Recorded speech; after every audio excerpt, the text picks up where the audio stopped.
Thank you. I don't need that. Just turn it off. Okay. Thank you. Thank you, everybody. I want to thank Global Sciences for inviting me here. Dean, I want to thank all of you for coming.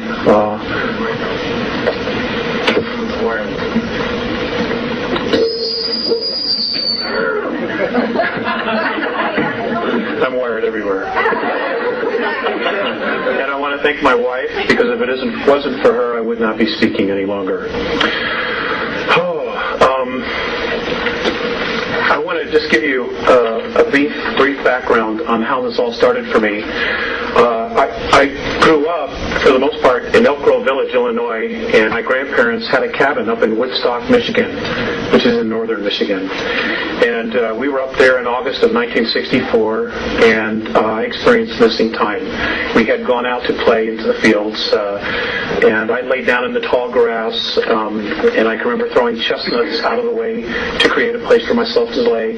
And when I fell asleep, and when I woke up, it was almost going on 9 o'clock.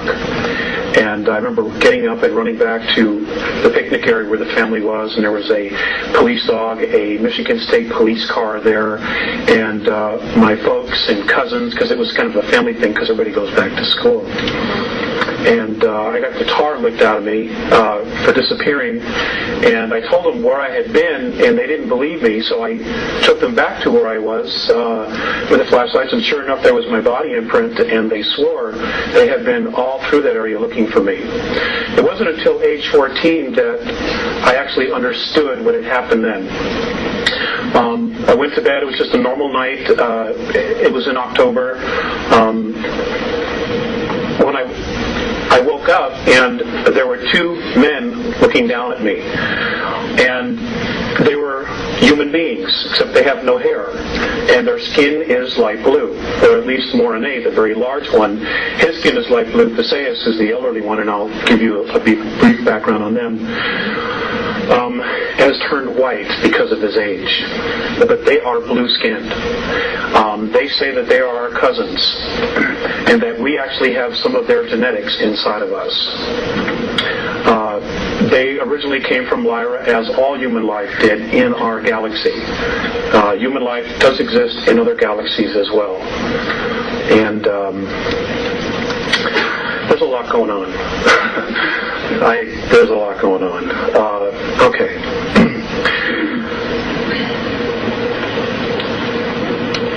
I was taken out of bed many times. I was given information. I was given physicals. I was given brain scans. I was shown. They put a little cap on my head, and they showed me who I was in past lives and my direct connection to them and my connection to the Earth. And then there were no more contacts after age 14. There was one at 16, but it was a physical. I was not awakened. It wasn't until 1985 that the contacts started again on a regular basis. Sorry about that. Okay. Now, just to give you an idea of where I was in 1985, I had worked for a few years for the Internal Revenue Service. I had been a tax collector, and I was assigned to and I'm ashamed to say it, but I was a good tax collector. And for the lady and the people who were talking about the IRS, I'm just going to give you this while it's hot and it's fresh. I was assigned to a task force that was supposed to do undercover work for oil company fraud. And our training was to be in Washington, D.C., and while I was there, I used my security pass to get into the National Archives. And you're not allowed to really make copies of things when you're in the National Archives unless your security clearance was much higher than what mine was. And I'm going to tell you this as having been with the Internal Revenue Service. The Internal Revenue Service is a Puerto Rican trust. It is a 3-tier trust. I don't know what the 3rd tier is, which is the bottom line, but it's Internal Revenue Service, Puerto Rican Trust, Trust number 62, and I can't tell you what the 3rd one is because it wasn't there. I had that information. Great. People need to know. Also, none of the federal income tax laws are actually in the Federal Register, therefore they are not laws. They are codes. You also need to be aware of that. Anyway, I left the Internal Revenue Service and I opened up my own accounting practice. I started helping people with IRS collection problems because that's not something that you can learn going to tax school or going to a university. You have to have on-the-job training. Well, I started my practice, took the CPA exam. For 5 years, I had a practice in Beverly Hills and Malibu. I was living on a 700-acre horse ranch in Malibu at the time the context restarted. Now, within 2 months of the context restarting, I totally walked away from my tax practice. And I just realized that a lot of it was just BS. And it just wasn't working for me. I had made some major shifts in a very short time. The contacts have been relatively continuous. They're both physical as well as telepathic. And folks, some of this information is going to be enlightening. Some of it's going to really bother you. And I'm sorry to be the one to have to tell you that we have a very serious problem on our hands. Okay? And it is just not the federal government. It just is not. There is a much bigger scheme going on here. And it involves extraterrestrials who are interested in us as souls. You might refer to the Bible, you might refer to whatever texts or religion you have, but there definitely is a battle of good and evil going on out there, and part of it has to do with us and our solar system because of its location and the minerals that are here. The regressives, and we're going to talk a little bit about that after I show you the moon pictures, don't give a damn about us. We are a natural resource. Okay? Be really clear when I say this. We are a natural resource to them. They don't care who you are inside. They don't care. As far as the federal government, we watched the movie Rob Roy the other night, and there was a line in that movie that sums it up perfectly. The government believes truth to be a lie undiscovered. But that's really where it's at. That's really where it's at. They are so screwed up that I don't believe they even really remember what the bottom line is now. As some of you are familiar with Hoagland's information, I think Richard does a good job, but I'm just going to share with you a personal experience that I had with Richard in Los Angeles. I was speaking in Los Angeles. I've spoken along the West Coast quite a bit, in Texas.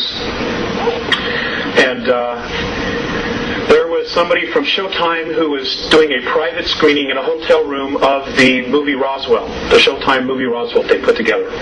Well, I was invited to go in there. Well, Richard was sitting in the back on a chair. And I'm not reading any more into this. I'm just sharing with you my experience with him one-on-one. I sat down to him and I just looked him straight in the eye, and he didn't have a clue who I was. And I said, Richard, why don't you tell people that the moon is an artificial satellite? And he just looked at me and he says, I'm not ready to. All right?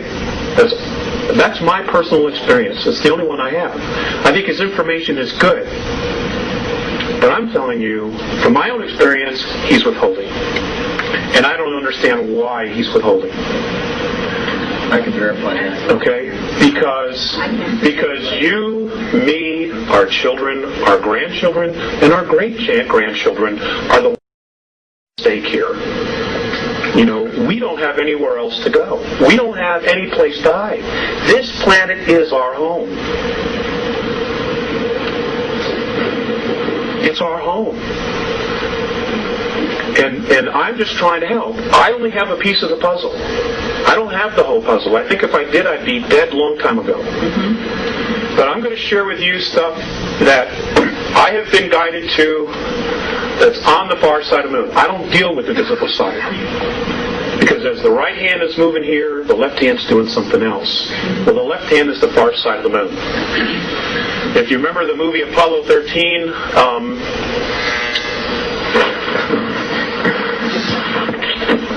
if you remember the movie Apollo 13, what?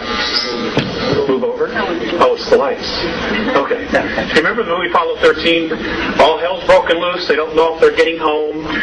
But they were so concerned about checking out and taking pictures of the far side of the moon. And here they are, they can't get home, but their focus wasn't on getting home, it was seeing what was on the far side of the moon. That is a true enactment, folks. Now I'm going to show you some of the things that are there. Now so you may have trouble adjusting your eyes to seeing some of this. Some of the things you will not have any trouble whatsoever.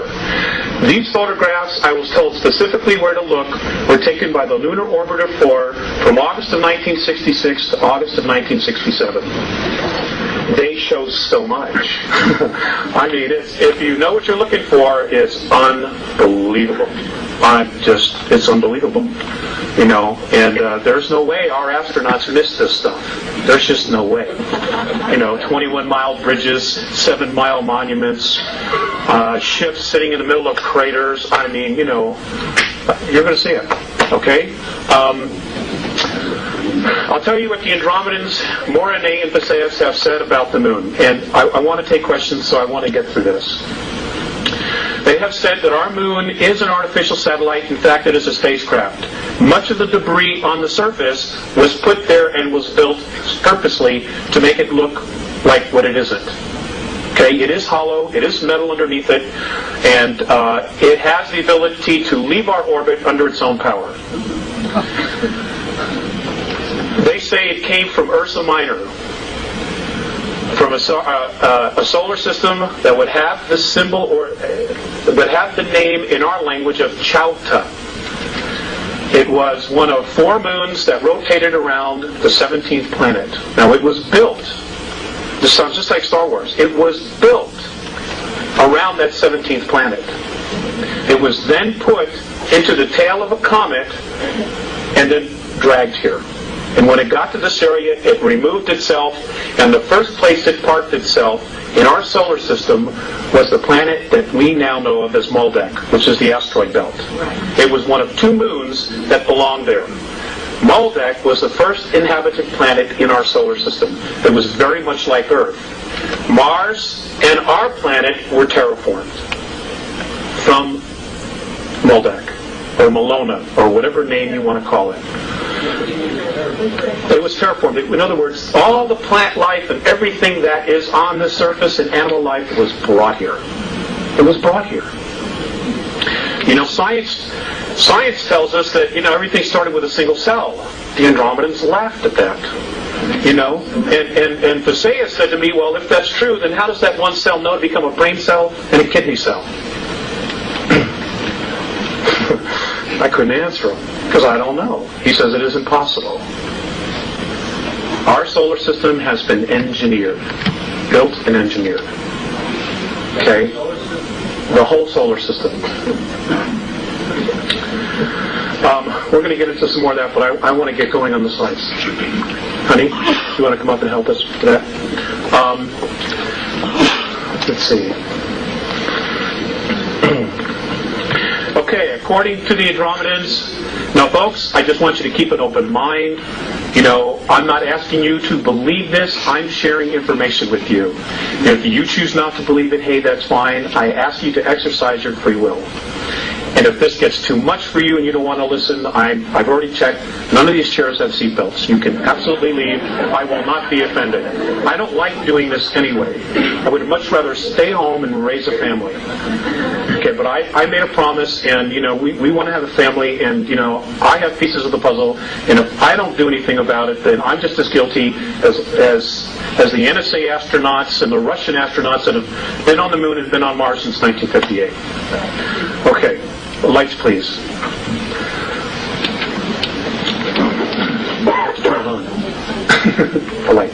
There we go. Okay. Our galaxy. Let me raise it up.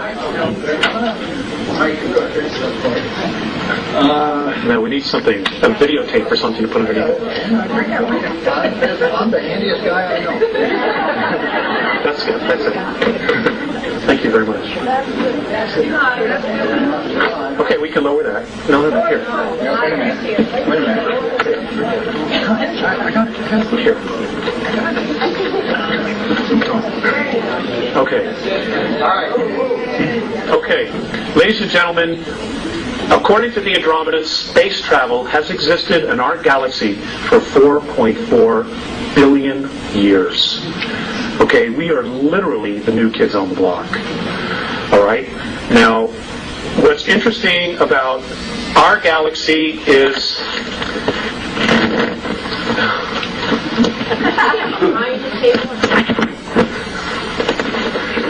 All right. Space travel has existed for 4.4 billion years. The interesting thing about our galaxy is the fact that we have many different races living here. In particular, the human race, which we are a member of, and what we call the reptilian races, which we are not a part of, but who very much don't like us, like the human race.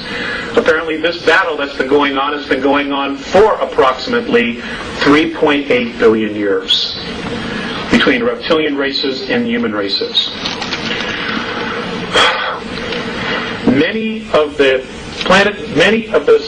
races that exist in our galaxy migrated originally from Lyra during a war. Apparently, sometime in our ancient past, a group of reptilians were exploring, looking for minerals, looking for food resources. They came across a star system that was full of human beings who were agricultural in their nature. Abundant food, they just had everything together. And the reptilian races, they're called the COLLIER. In the Andromedan tongue, we know them, or we would know them as being known as the Draconans, because they're from Alpha Draconis. And apparently they as a race were brought to our galaxy fully formed. Nobody knows where they came from or who dumped them there. But they were put there because it gave them the highest probability of survival. Well, they're a remarkable race. They're incredible builders, but they have an attitude problem. And that is that they believe that they are the dominant species and they control everything else. And they are also master geneticists. They value genetics, not gold or silver. They have no interest in that. It's life forms. And they try to control life forms through manipulating their genetics. We have also been subject to that. I'm going to try to cover a lot here. Anyway, there was a war. They were attacked. Many of the human races fled to Antares, to the Pleiades, to Cygnus Alpha, to Andromeda, to Cassiopeia, to Sirius, to Procyon, all over. They just scattered to the winds, trying to survive. Next slide, please. This is where our small little area is located. That which we see in the sky, this is where it's located. As you can see, we are in the sticks, the boonies. We really are. And this is why we've been manipulated and messed with so much as a planet and as a race. Because we have been, for the most part, considered insignificant.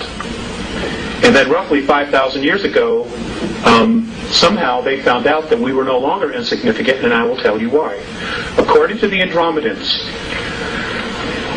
in our physical form right now, in our genetics, we have within us the DNA of 22 different extraterrestrial races who have come down here and manipulated, who have bred with us, who have tinkered with us, everything imaginable. And that somehow we have all this inside of us. Plus the fact that we're coupled with spirit. And this is something that the Greys have a major problem with. And I will cover that as well.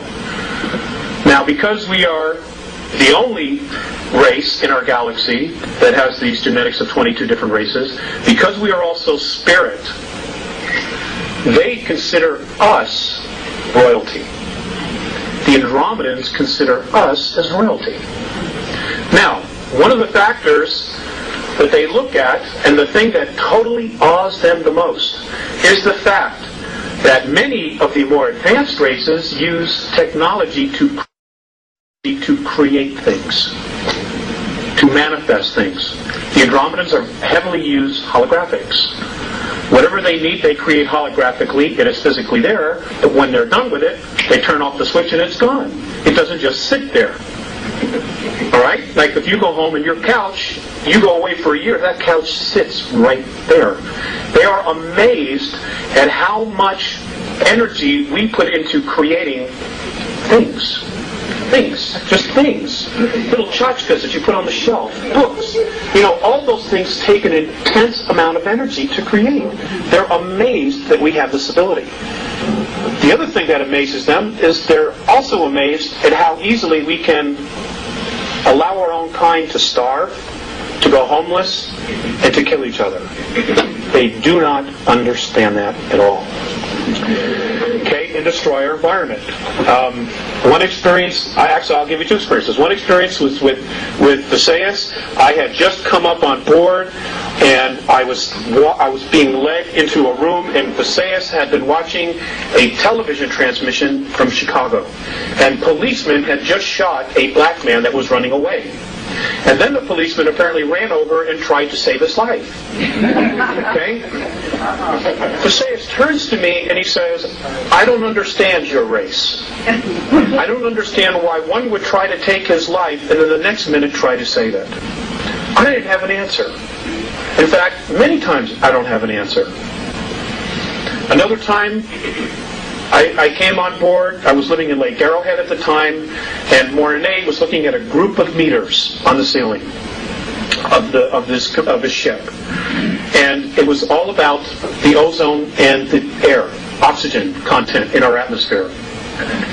And he looked very distressed, and I said, "What's the matter?" And he said, "Don't they understand that all of this is here because they need it? They don't understand how we can just so carelessly destroy our environment." Now, folks, I want to share something with you.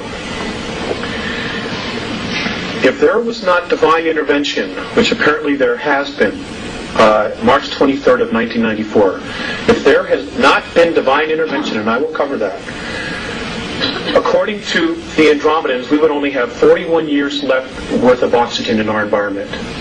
3,500 years ago, the oxygen content, they say, was at 35, fluctuated between 35 and 38% between the North and South Poles. Today, at its highest level, it's less than 18%. Now, those of you who took biology, what happens to the human form when oxygen as a gas goes below 15%?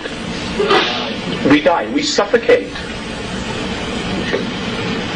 This is reality, folks. This is reality. This is not Peter Jennings.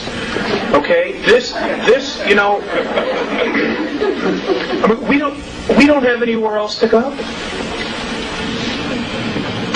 And for those, and this is just what I've been told, and for those of you who think there's going to be a rapture, you might be disappointed. And I'm not saying this to question your belief. I'm just telling you that there are much bigger forces going on here. Okay, next slide, please. Save the questions, sir, for later. Okay, please. Next slide, please. Okay, this is our solar system. There is life in all of these systems surrounding us. They have been coming here for years. For years they've been coming here. Okay, mythology, there's a shred of truth in all of it. The work that Zecharia Sitchin is doing, an absolutely fantastic book is called The Gods of Eden by William Bramley. I would suggest that those of you who have not read it, go get it in paperback version. It'll bring you right up to speed right away. It's wonderful. And he's not a UFO person, which is why I enjoyed it even more. All the truths, just let him right to it. In fact, there's more truth that the aliens are out there than they aren't. They just don't want you to know because they don't want you to know who you are. Because the minute we wake up, the game's over. They cannot control us. And if you look at our past history, if you read Zecharia Sitchin's books, we as a race, when we stand together, rebel against the gods, the ETs. We rebel because they have been, pardon my French, shitting on us for thousands and thousands and thousands of years and holding us back. Next slide, please. Okay, here's Earth. If we could just get a focus, thanks, honey. This is what's left of Maldek. You know the series of planets. The moon is not the only artificial. There are 9 artificial moons in our solar system, and I will share with you later what those are. I just want to cover a lot of information. Okay, next slide. Okay. Okay, this is the typical and traditional picture. Does that look focused to you? Yeah. Okay, maybe it doesn't. Okay. This is the traditional picture that we see of Earth. We got an awesome home, folks. It's one of the nicest ones around. But there are some things about our planet that have been withheld from us. For example, our Earth is, in fact, hollow. It is hollow. The next slide, I'm going to show you a NASA photograph that proves that there's an opening at the North Pole. Okay? You can find this photograph in a book called Our Violent Universe by Nigel Calder. It was first released in England, and I don't know how this one slipped through the cracks, but it did. Thank goodness. We are told that the gravity of our planet has to do with the rotation. According to the Andromedans and their science, the radiation of the sun is what causes gravity on planets. And any body, planetary body that is approximately 29.3 miles or larger is capable of sustaining gravity because of the radiations of the sun. Now I realize that flies right in the face of what we've been taught. Well, again, I'm just here sharing with you. If you were to go from the surface, from downstairs to the parking lot, go approximately 821 miles, you would reach a huge open cavern that does not literally have a sun in it, but apparently they are electrons, and as they go through the surface of the planet, they break down to their finest point, which is light. And that, at the very center of the planet inside, is the strongest force of gravity, and that is why they collect, and that is what is literally the aurora borealis. It is these electrons, these particles, coming out of the top once they have totally broken down, which is why it's almost in a circle. Almost always in a circle. Next slide. Okay, right here. This is just north of Greenland. This is exactly where Admiral Byrd said he flew in. Right there.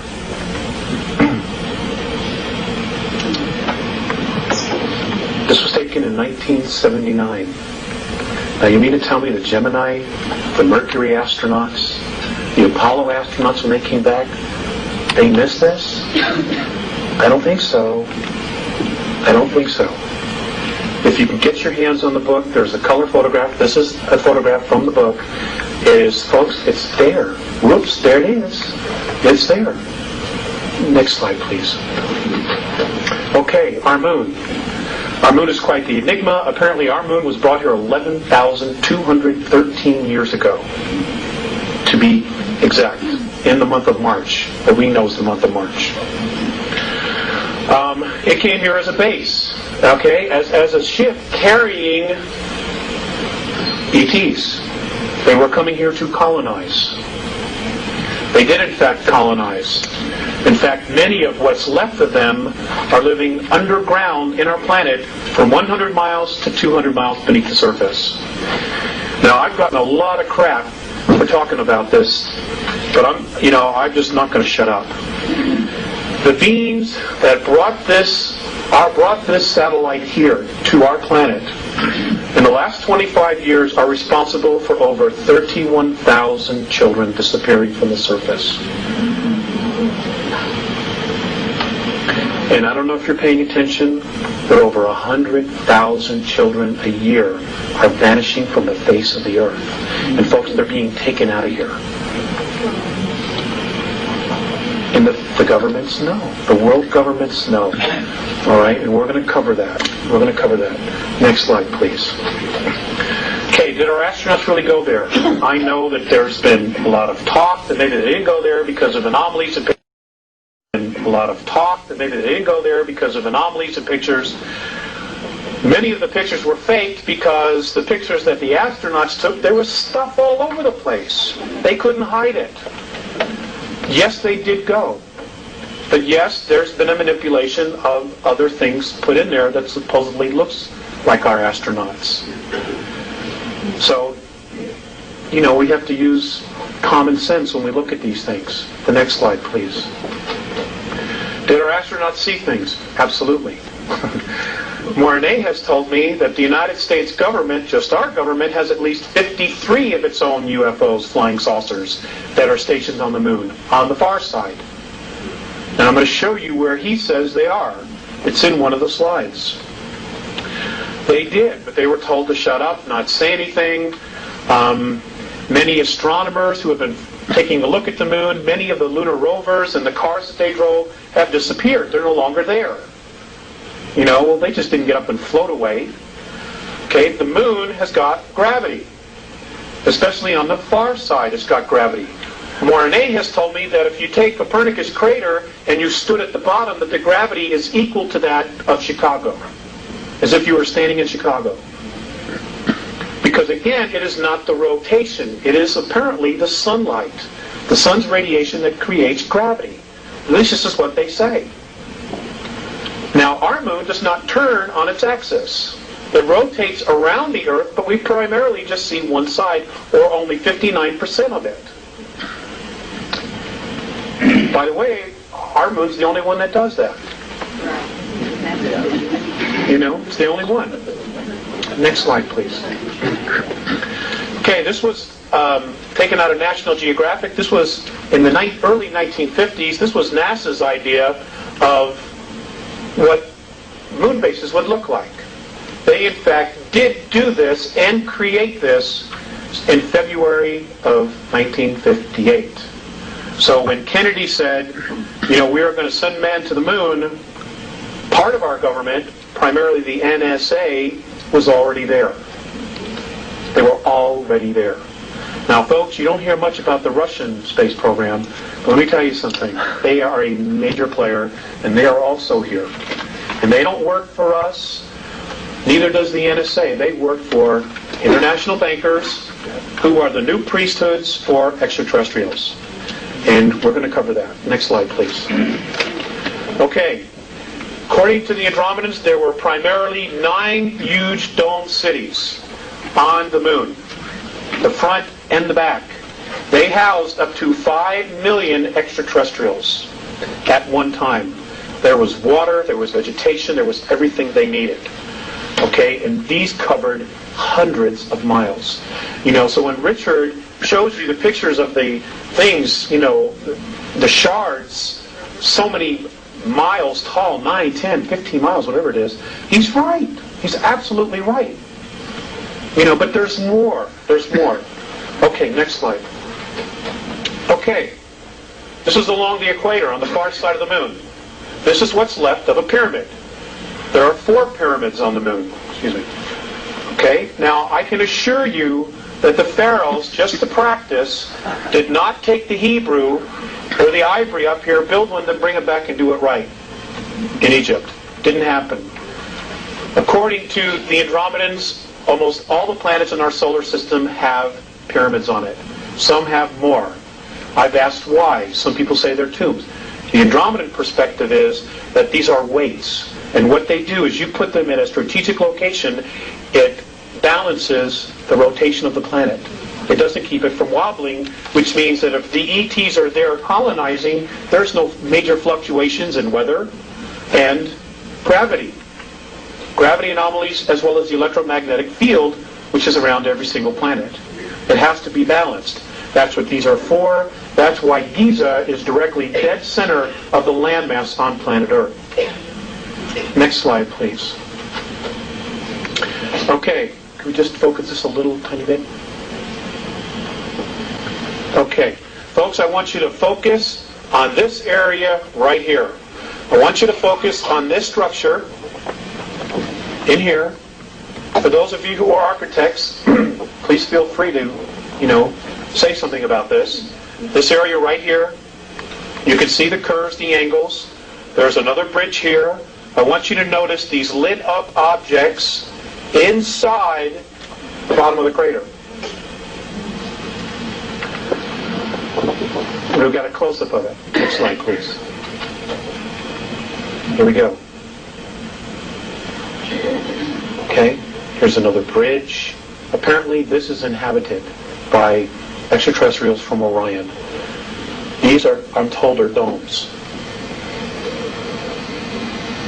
Does everybody see this? Okay. I'm also told that this is a road that goes into here. There's an elevator that goes up to this area here. And when they land, they take an elevator or something down, and then they can walk, because there's atmosphere on the far side of the moon. Which is why the astronauts took pictures of clouds. You know, I mean, it's unbelievable. You know, the snow job that we've been given. It's nothing what we've been told it is. Nothing. Right. Next slide, please.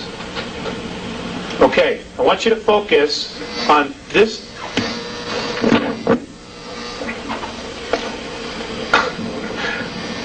Let me just turn off one. I want you to focus on this area right here. Now, I realize this might be difficult, but I do have a close-up. This is a crater, and there is a structure that comes across it. You can see the sun coming through this way. You can see it shining right here underneath, and you can see this is still in the shade. This structure here. This is a 21-mile long bridge. Next slide, please.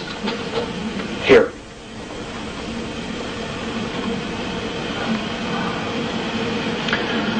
I'm always updating. I'm always trying to get clearer pictures. This is 21 miles. Now, you may not see it. You may have to adjust your eyes. I know this isn't easy, but this is it right here. Okay? You can see the sun shining through here. Now, we didn't build this. And how is it that our astronauts missed this? 21 miles. That's from here to almost to Boulder. Next slide. Okay. Look at this. Just sitting there parked. This was taken by the Lunar Orbiter in 1966. Next slide. Now, isn't it interesting that we're told that the craters were created by meteorite impact, or incessant meteorite bombardment? I just love that. Okay? And yet, you have full-fledged mountains in the dead center of these craters. Many of them are even higher than the crater walls. Folks, that's just not possible. It is not possible. You have craters that are 30 to 40 miles in diameter. The deepest one is only 7,000 feet. That is also an absolute impossibility. Richard talks about his dome structures, okay, that had some kind of a glass on it. Right here. I believe, and I'm told that this is what's left of one of Richard's domes, that he has a picture of them, with the long shards and the pieces hanging off. This is what's left of it. As you can see, there's a shiny spot of the glass tickered in, but that's what this is right here. This apparently also was a domed city, but it was destroyed by particle beam weapons between what we now know as the Orion group and a group from the Pleiades. This happened approximately 9,600 years ago. Full-out war here. Next slide, please. Okay, I want you to just check out this area here. All these structures, look at these. Apparently these are hangars. This is a complex that is inhabited by human beings from Earth. Also want you to look at this object. I'm trying to get a better picture of what this large structure is. But what's really interesting about this area here and this is look at nice how sharp this crater is. The corners here. Very nice and sharp. Here. Very nice and sharp.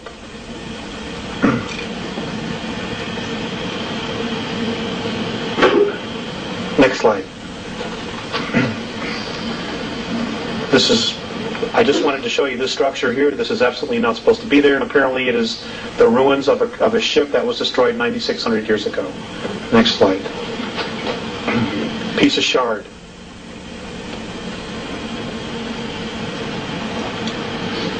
2 miles. 2 miles tall. Piece of what?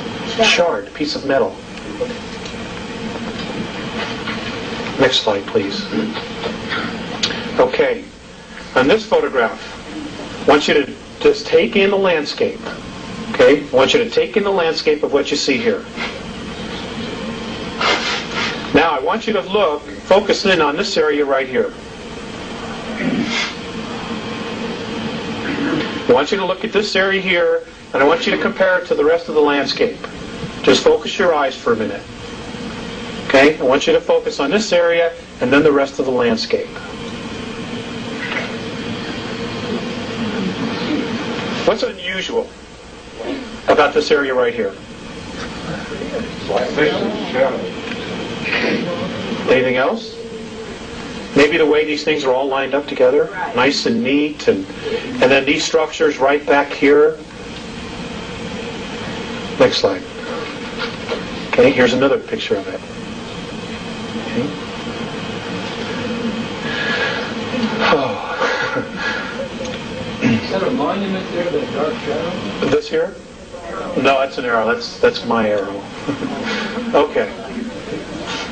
This area here, I have been told by the Sayas and Mornay both, is a base that was built by the United States, the Russians, and the British with the help of bankers, using technology that was given to this elite, this ruling family, by the Greys in 1954. They've been up here a long time, and this is actually considered a resort. This is not Club Med.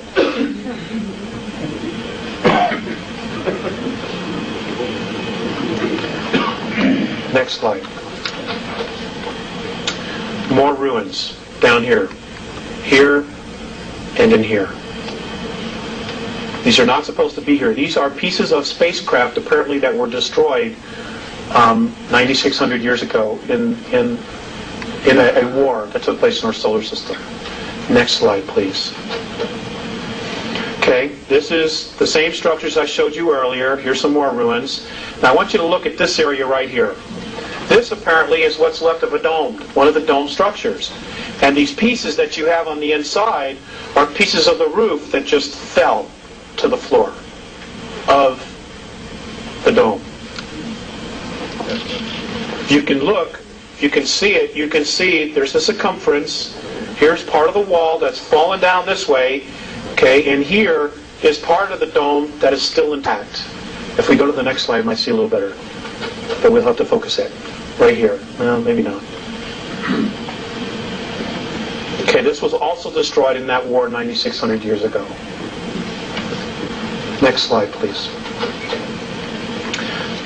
And if you can see this, this is very light. This is a piece of a bridge that crossed this crater where half of it's gone and half of it is just still standing there. I don't know exactly how many miles across this is. But again, how did our astronauts miss this? Next slide, please.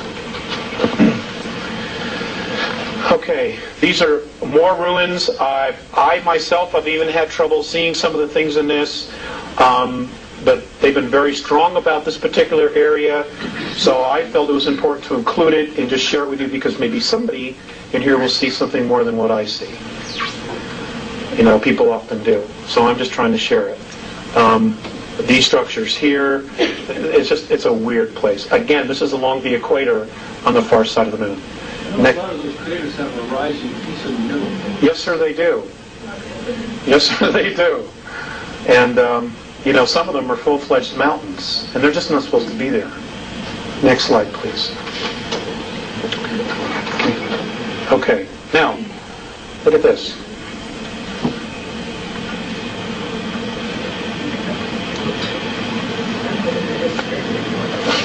Okay. Honey, is that the best we can focus it? Okay, thanks. This area here apparently is a domed complex inside this crater, and I'm told that the world government picked this area because there's water underneath it. These are domes. These are a series of domes that are lit up from the inside. Is that square thing a pyramid? Which thing? This? This here? I don't know exactly what that is. It's not discernible in the pictures. You know, I think sometimes they purposely blur these just a little bit.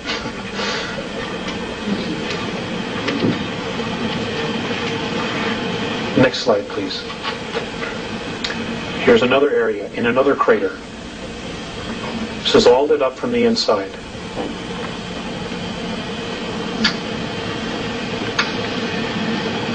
Next slide.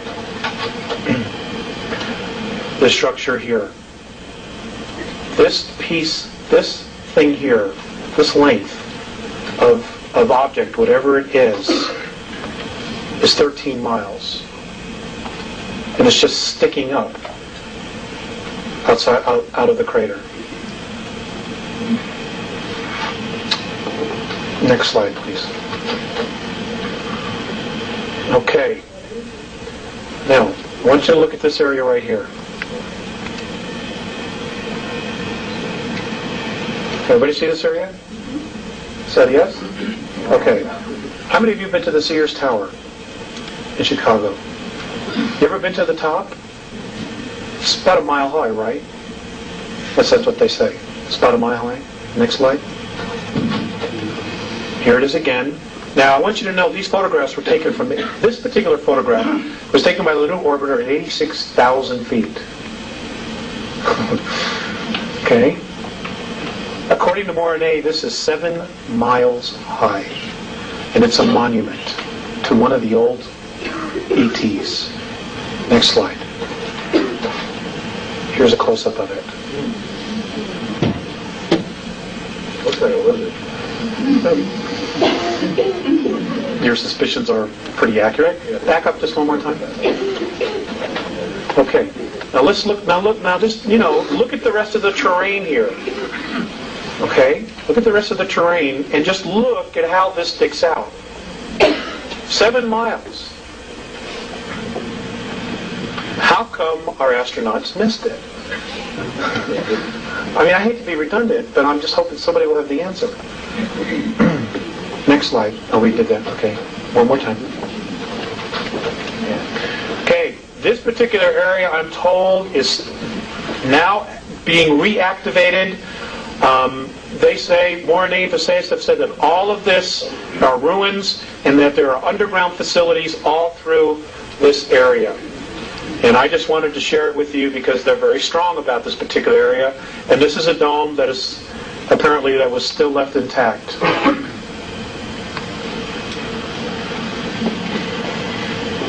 Next slide. Square craters. Now I've asked Morine specifically, and he said there's no such thing as a square meteor. So, just one of them weird things. Next slide, please. Okay, craft sitting here, hanging over a crater. Next slide. These are all taken by the Lunar Orbiter. Weird crossed objects sitting in the middle of craters, dead center. Next slide. This was the photographer. Let's go one more slide. Okay, back up. Thank you. Okay. Ladies and gentlemen, somebody else, I think George Leonard wrote this, somebody else is on the moon. George Leonard, yeah. George Leonard. Somebody else is absolutely living on the moon. I am told that there are 35,000 full-time human beings from Earth living on the moon. And they are Aryans by birth. Now, let me just say that one more time. They are Aryans. Now, let me just say that one more time. They are Aryans by birth. They are Aryans by birth. You're going to have to research them because if I come right out and say it, I'll get in deep trouble. Okay? Aryans by birth. They're not.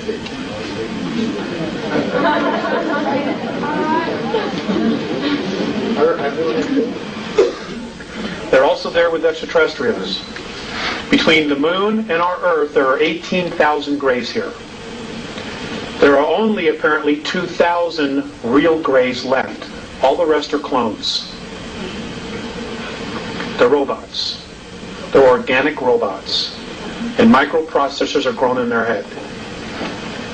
And they are controlled by some kind of a radio frequency. Now, the Greys and the Orions also have this technology to absolutely replicate and duplicate a human being.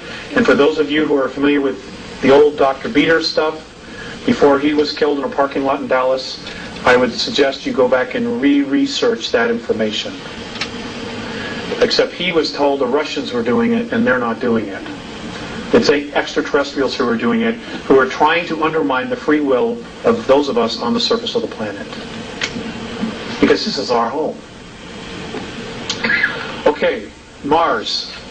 I'm still working on more information, but I'm going to show you a couple things and share things that I've been told about Mars. The first thing I want to share with you about Mars is that, again, everything we've been told about it is wrong. Mars' atmosphere is full of oxygen and ozone. In fact, the local San Diego paper on March 23rd of 1995 flat out said that in 1971 they had discovered it was full of ozone. Well, folks, you go to the library and you pull out any book that you can find on Mars, written by any scientist on this planet, and they don't say virtually anything about ozone. But it's there. We're told that that its actual gravity is about 1%. Well, if the atmosphere is so feeble, then how is it that it can have 300-mile-an-hour wind storms? If the atmosphere is so feeble, how is it that it can hold water at both poles? Next slide. Let's go next slide. I'm sorry. At both poles. And there's water at both poles. This is water, H2O. We're told that the Martian atmosphere never gets above 129 degrees below zero. And yet, this past February or March, you had a picture from the Hubble telescope of Mars and the North Polar Cap melting. Now, I'm not a scientist, but tell me, how does water melt at 129 degrees below zero? I'm open. I'm open.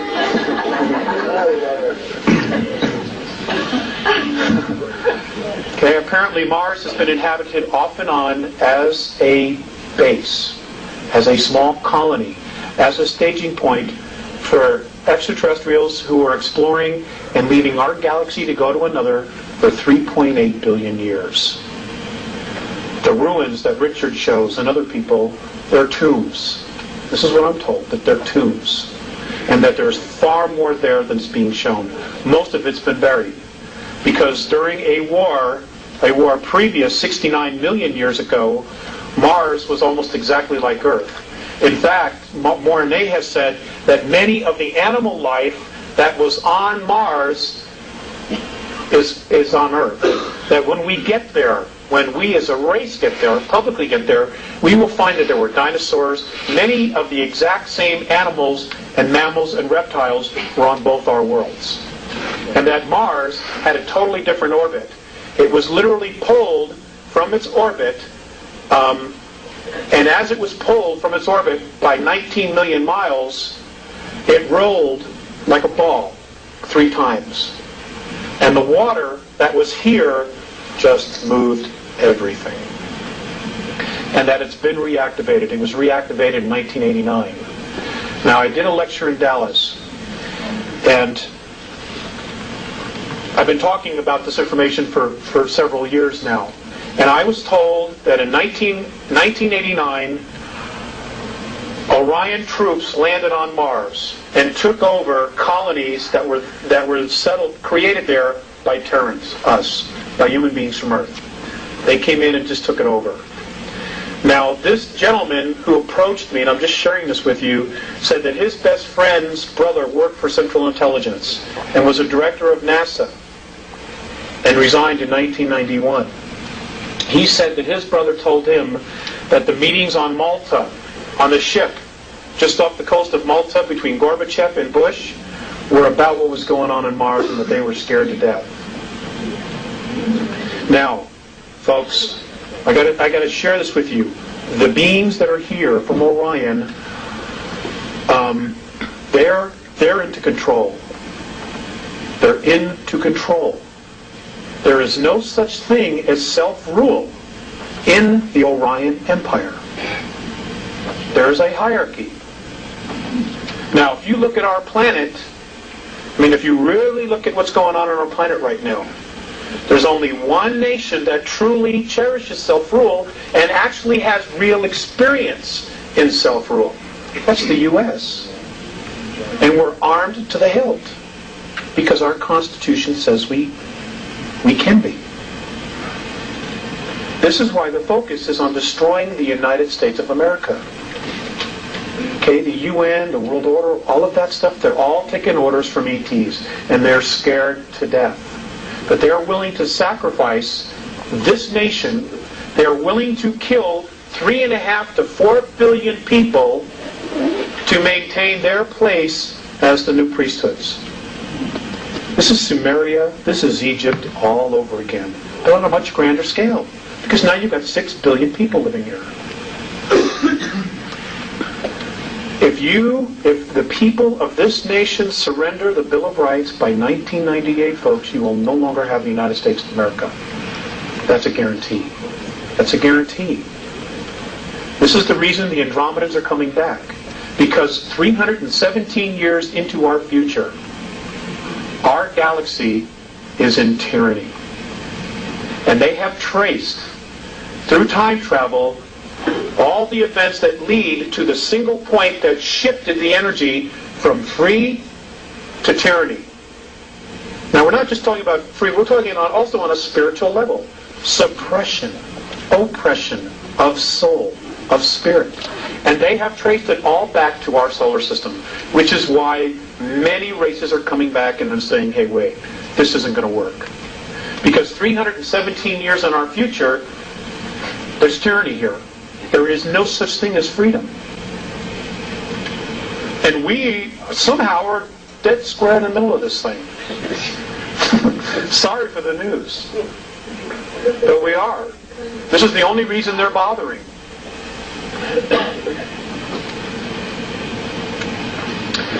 Next slide. Save your questions, please. Write them down, okay? You all know about the face, or most of you I'm sure do.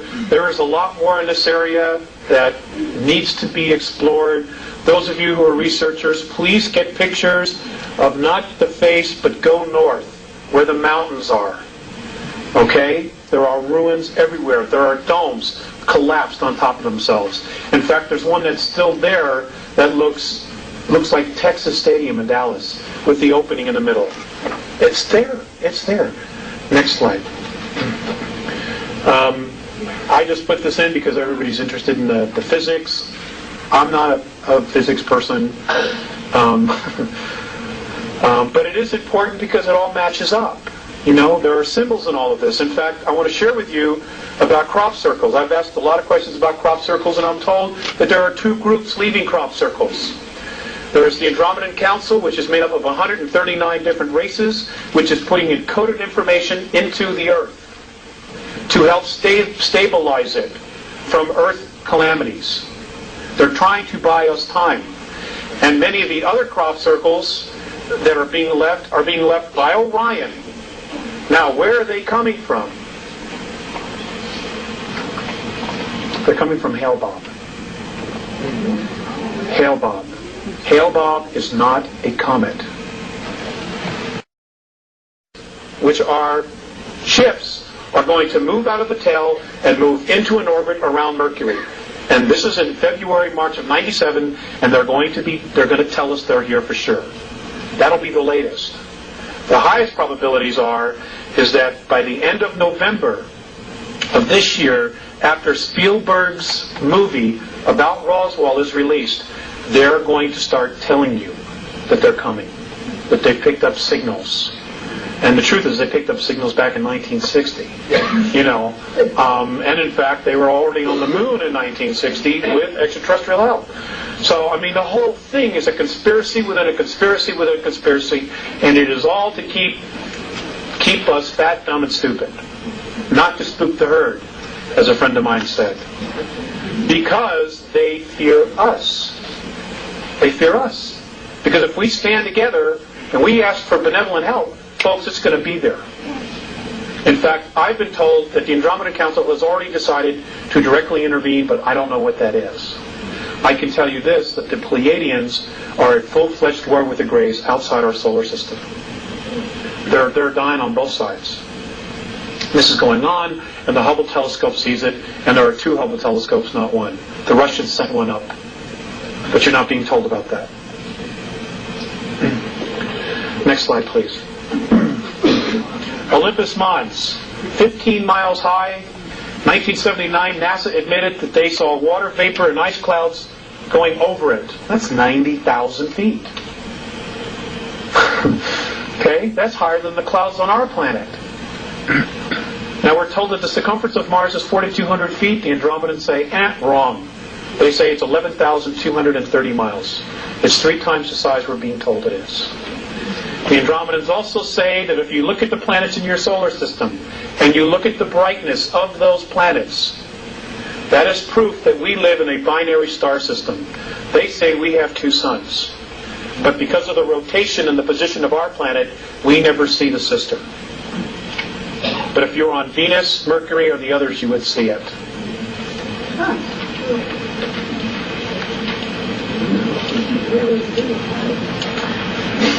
They rotate around each other. I realize it flies in the face of everything. I'm just here sharing with you, and I'm just asking you to keep an open mind. Next slide, please. Okay. Cydonia is in the northern hemisphere. Now I'm told that at one time most of that area was covered with water. And that along the equator of Mars is where most of the colonial cities were, colonies, outposts. They said much of the bigger cities on Mars before it was destroyed was in the southern hemisphere. Now I want you to, honey, can we focus at just the shape? I want you to focus on this area right in here. Now this area is known as our Great Plantatia. This is in the southern hemisphere. Now, there's a little happy face. Yeah. I thought that was pretty amazing. Yeah.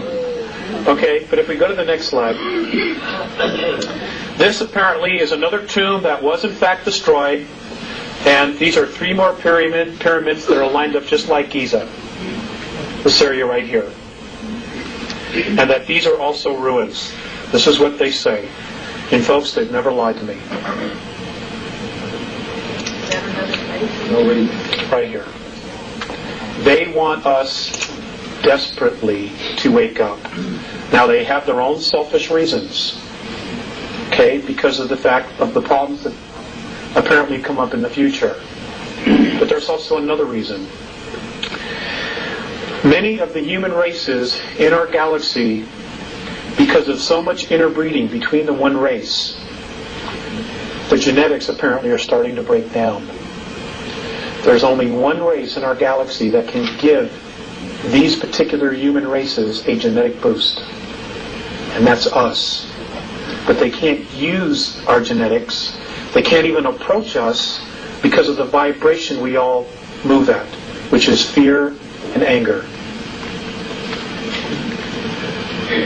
They say when we're not taking advantage of others, we're taking advantage of ourselves.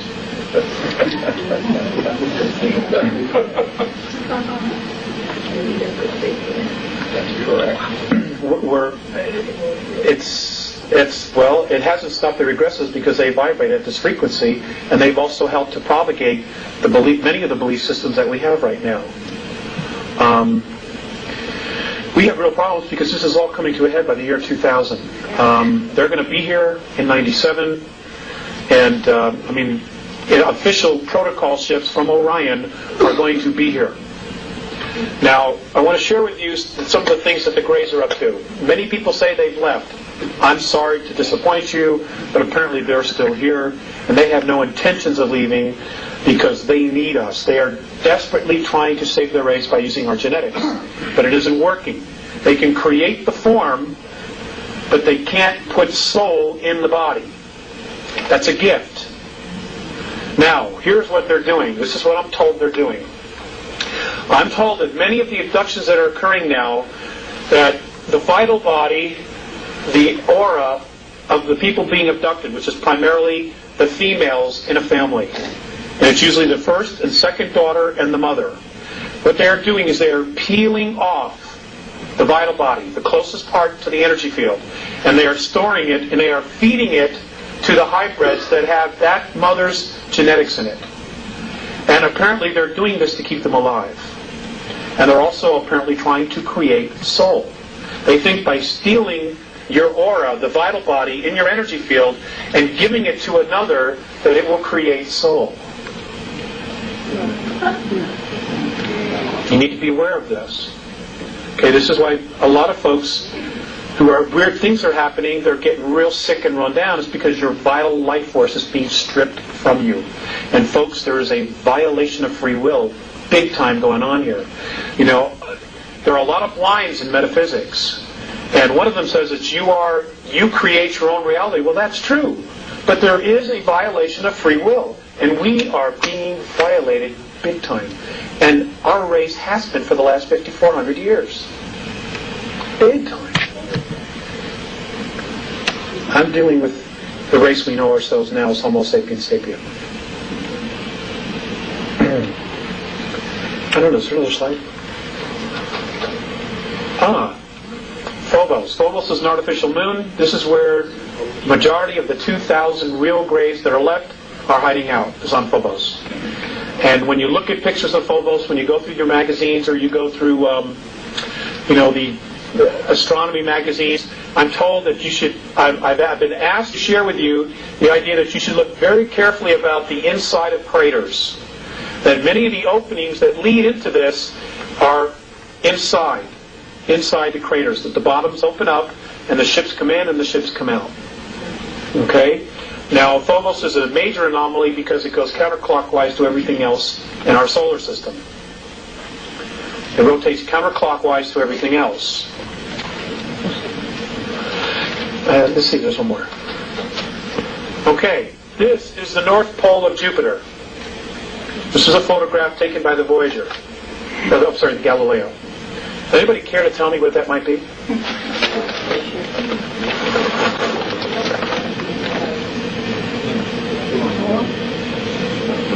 I don't know either. Yes, that's the North Pole. When it went over, it photographed this sitting there.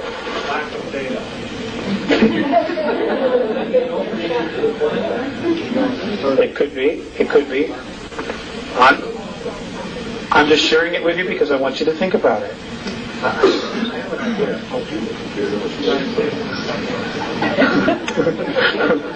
think it's a satellite. It's an alien satellite that they caught on top. That satellite's analyzing the surface. That's a very good answer. I know it is.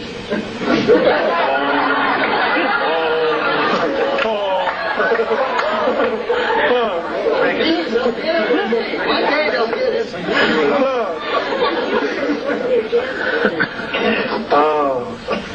Next slide, please. This is Ganymede. Ganymede's another artificial satellite. Ganymede has life on it, has water, has an atmosphere, has oxygen. Many of the benevolent races use this as a base. This is Ganymede. Has an atmosphere, has oxygen. Many of the benevolent races use this as a base. This is Ganymede. I'm sorry? That's Jupiter. It's one of the moons of Jupiter. Now, if you look carefully at the satellite we just sent up there, and you look at the rotation of what it's focusing on, the moons that it's focusing on will tell you an awful lot about what it is that they're looking for. They do nothing without a reason. And let's see, is this it? Okay.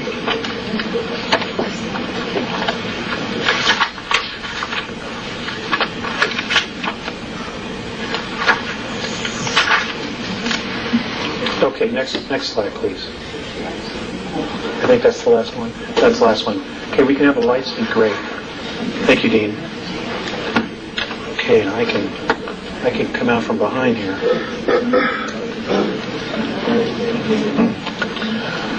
Okay, I want to share this with you. This last thing, I was told that March 23rd, 1994, that 19 suns pole shifted in our galaxy, and that many are pole shifting all the time. At exactly the same moment that the suns in our galaxy pole shifted, a color and sound frequency started emanating from all the black holes in the known universe. Now, apparently what this sound and color frequency is doing, it is literally creating a holographic density above all others. And on a numerical level, it would be, on our level, it would be considered the 12th. The Andromedans say that there are 11 creational densities in our universe. This is now adding a 12th. And that what it's doing is that it is literally lifting all the dimensions up. 11 is going to 12, 10 to 11, etc. Now they say that all indications are that by December 3rd, in our linear time of the year 2013, third density as we know it will cease to exist. It is now presently imploding on itself as it is being raised to a higher vibration. And that those of us who stick around and go for the ride will be moving through fourth into fifth density. Just like that. And that we will start to see very clear indications of this around the year 2007. Now, apparently the Andromedan Council, which is a group of 139 planetary systems, and I can't tell you exactly how many races because I don't know, has made a decision and has told all of the extraterrestrial influences in our solar system, both benevolent and non-benevolent, and those who are in the middle, to be out of this solar system no later than August 12, 2003. I don't know how they're going to back it up, but apparently they've decided they're going to. So they want them all out of here. Now, if this happens, and they do leave, you're going to see incredible things. If they do not, I have been told to tell you this, that there's a very high probability that we will wake up one morning or go outside one night and the moon will not be there. It will be towed towards Jupiter. And they will deal with the energies that are there out there. Because if they have to go to battle and the moon gets destroyed, it will destroy most of the Earth because, pieces of it will come here. Plus, it has an energy source inside of itself. Okay, it's a spacecraft. So this is another possibility, and I talked about the tides. I mentioned the tides, and Morne said, "Hey, that's no big deal. We can just get you another one." Apparently, it's no big deal. Planetary science is no big deal when you're at that level of technology. Yes, ma'am. I noticed that the moon had moved closer to Earth. What do they say about that? About 2 years ago? Apparently, it's moving closer all the time. The Andromedans say that it's moving 9 inches closer to us, and we're not being told about anything about it. They also have said that Mars is also moving closer to us as well. That it's moving closer? I don't know what it is. Unless it's to disrupt the gravity pull will create earthquakes. What's 9 inches have to do with 240,000 miles? I don't know, sir. I don't know. I'm not a scientist. I don't know. Where you get to where people in the back cannot hear these questions. I'm sorry. I'll repeat the questions when they're said.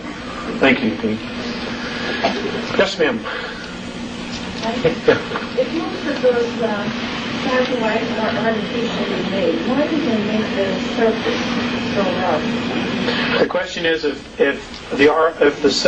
the satellites or the moons are artificially created, why do they make the surfaces so rough? Obviously to hide what they are. Other than that, I don't know. Ma'am in the back. Yes. If we really have a struggle going on between basically good and evil.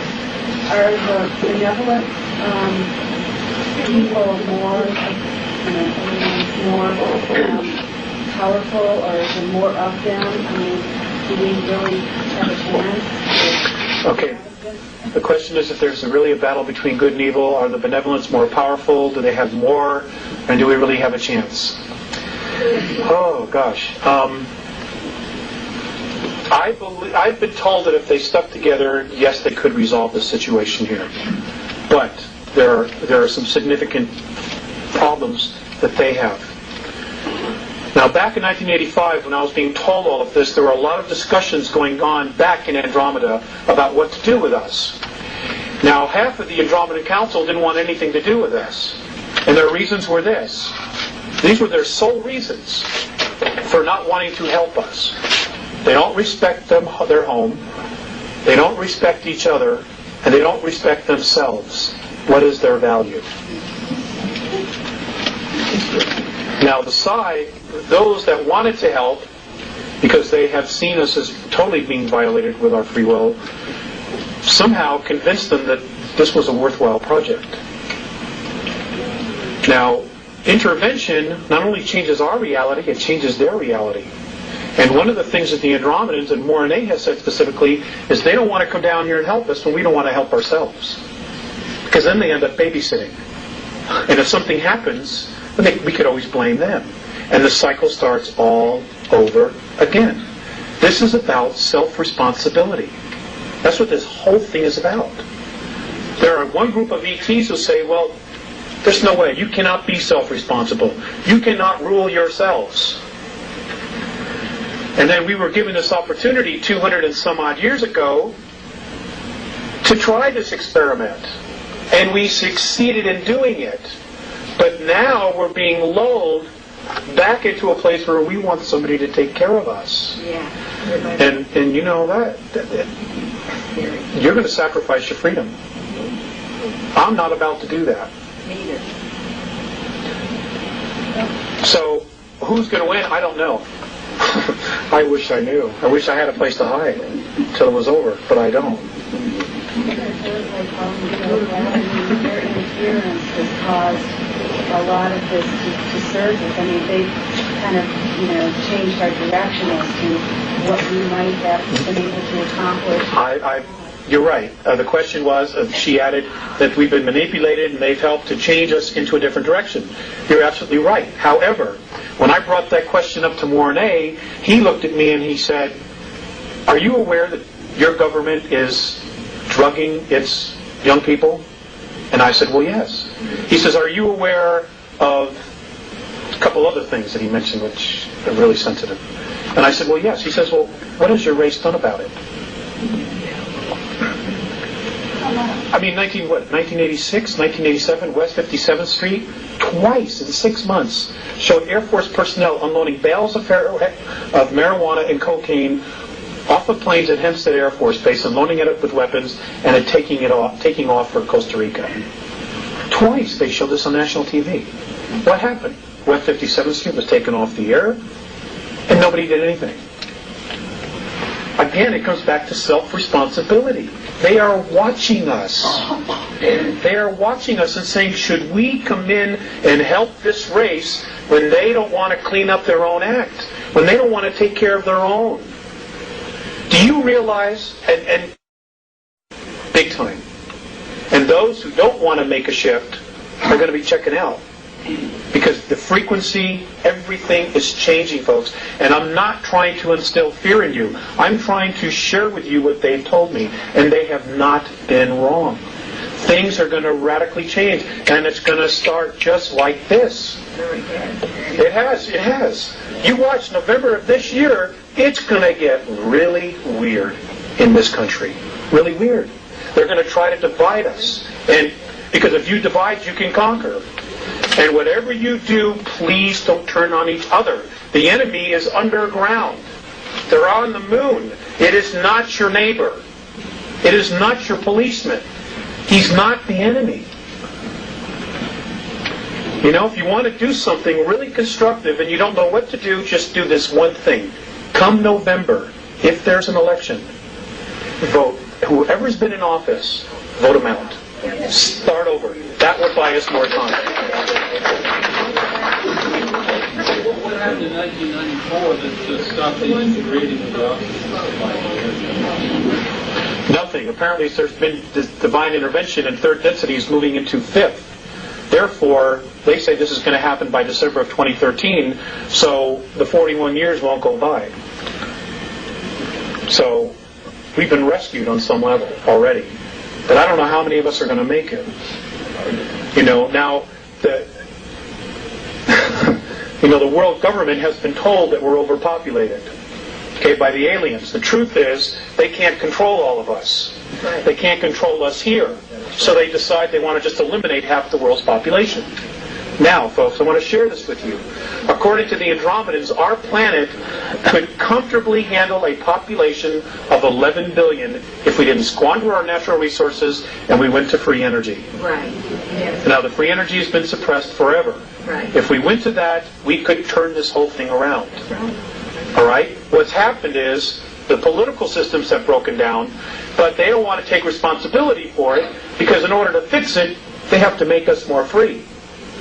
And they're not about to do that. They are not about to relinquish control of you, your money, your assets, because you're a natural resource. So it's easier to create a catastrophe, like a pole shift or something else, biological weapons, and just wipe out half the population. And they're still in charge. And I can assure you that those people that you call your world leaders, those who are part of this game, will be sitting on the moon watching all this happen. And when it's done, they'll come back with answers, just like a politician, Yes, sir, in the back with the striped shirt. You mentioned something about economics, materialism, what have you. How does any of that correlate with your comments about getting our souls in a place that we think of in terms of metaphysics or religion? How does that fit in? Where does the answers come from?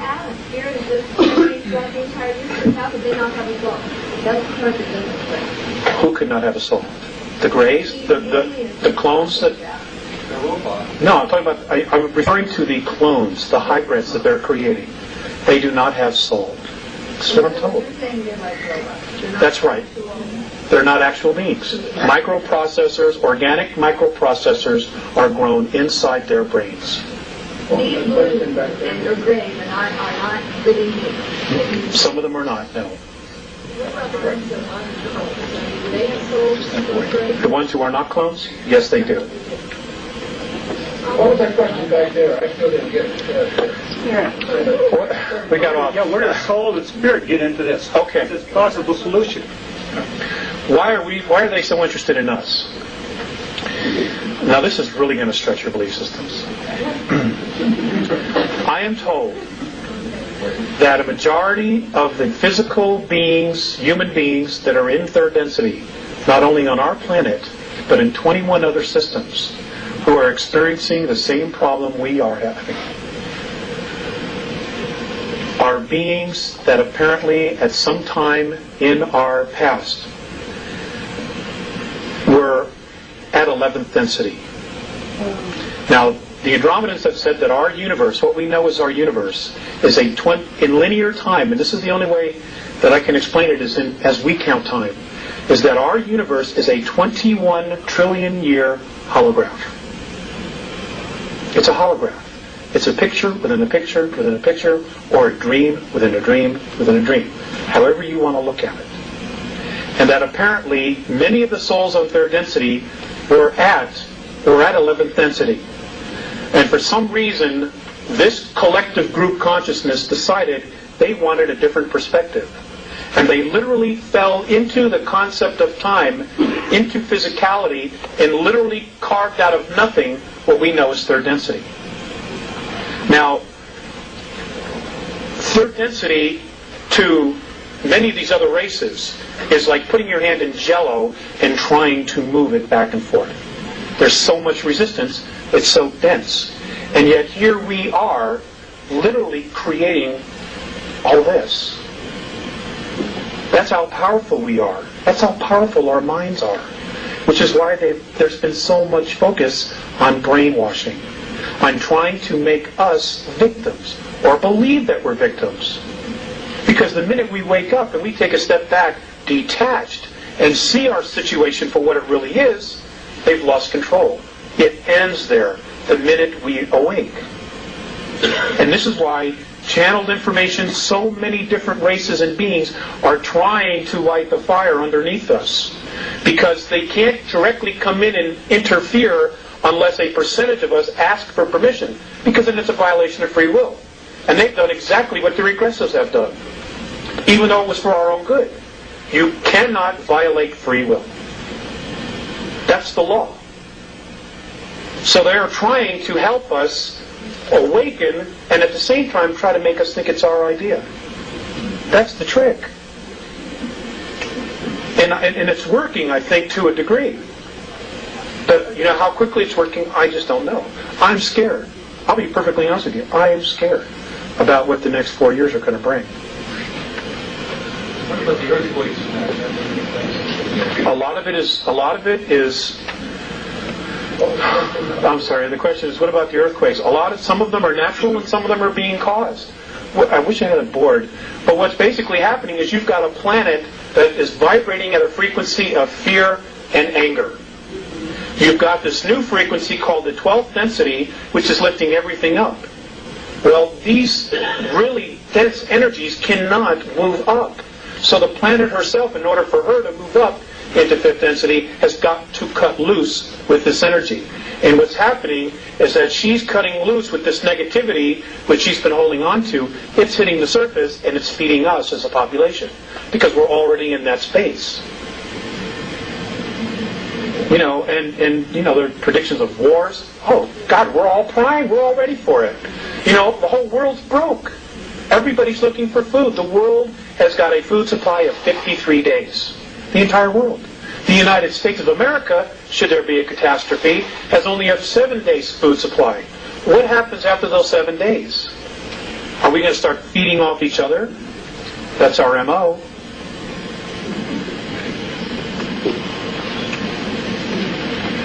Yes, sir.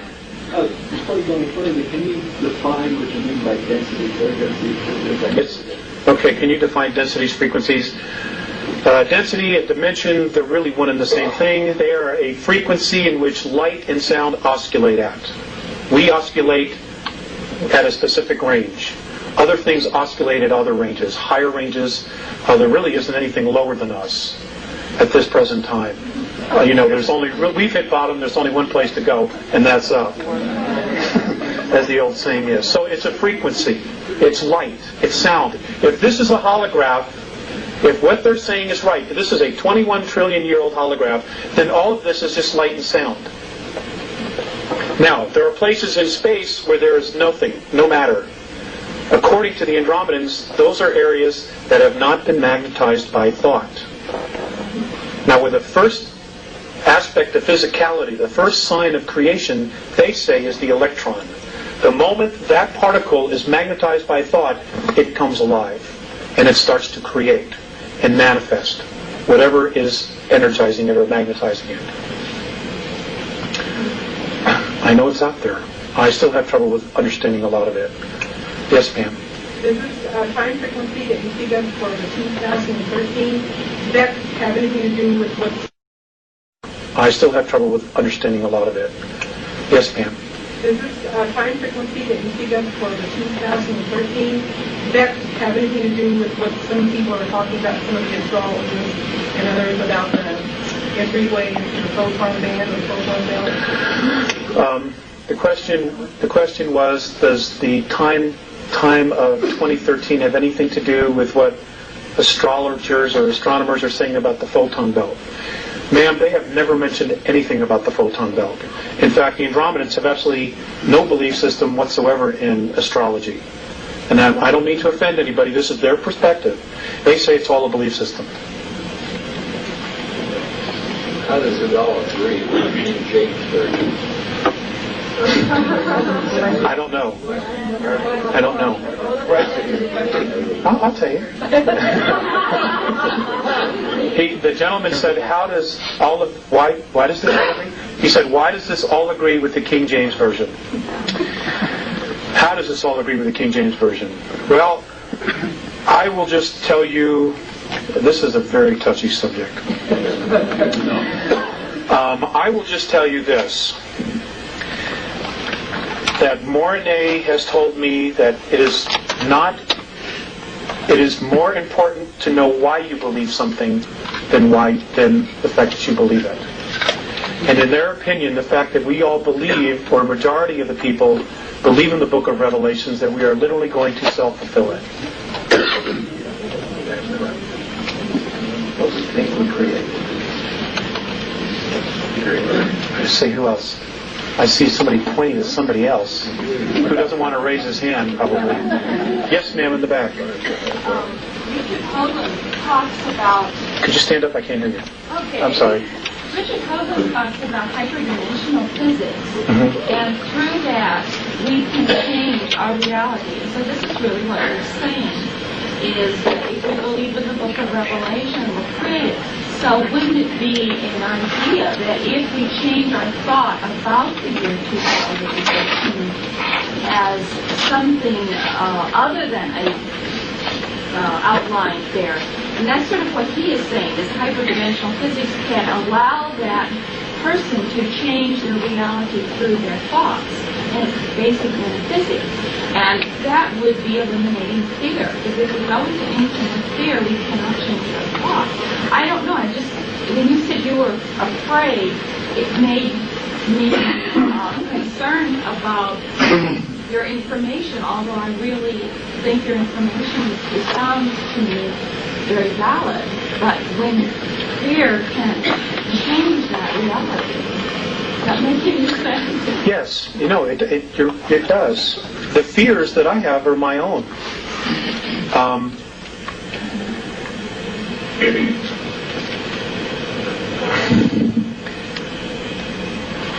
How do I put this? I have a lot of years invested as a child and as a young adult in Christianity. I have been made aware of the fact that there's no net underneath me. No net at all. And the fear that I have is my own belief in myself to be totally self-responsible. I can admit that. So that's the fear. Because if there's no net underneath me, it lies squarely on my shoulders to figure out my reality. And when I see all this stuff going on, what is it that I want to create? What do I want to create? My wife and I want to have a baby. I'm 39 years old. I've been in many other relationships, and I've raised other children that weren't my own. Now I want to raise my own. And, there's a lot of things going on that influence that decision.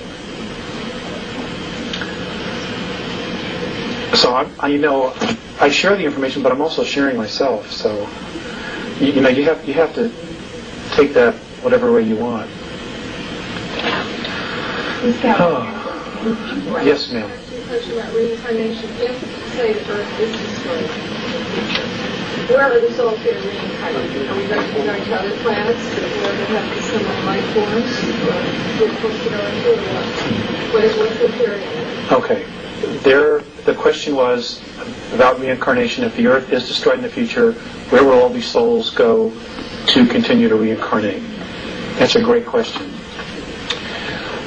I will share with you a couple things about that. Their theory, the Andromedan theory on that is this. They say that all physical matter that is in this 21 trillion year old holograph came out of what we know as black holes. So the Big Bang theory is correct in its simplicity. But apparently what happened was some other universes somewhere also went through the process of evolving, and those things that chose not to evolve, to raise their frequency for whatever reason, were taken into black holes, and because spirit cannot be destroyed, it has to create another space to continue to evolve. Now the Andromedans call that space consciousness. They call our universe consciousness, because that's what created it. they say this is happening all over again. And the London Sunday Times this past Sunday, for those of you on January 1st, the London Sunday Times on the back, apparently the Hubble telescope has found a floating black hole that is moving through, it's right now in Virgo, it is floating, and it is pulling some suns, some stars into it, but not others. And they're gone. And they're actually watching this thing now. And that's the London Sunday Times, January 1st, for those of you who want to go to your newsstands and try to get it. It's on the back page of the front section. Big article. Okay, so, there's a God. And whatever she has decided to do is going to happen. Actually, I asked about that, and they said that, that they call it the isness.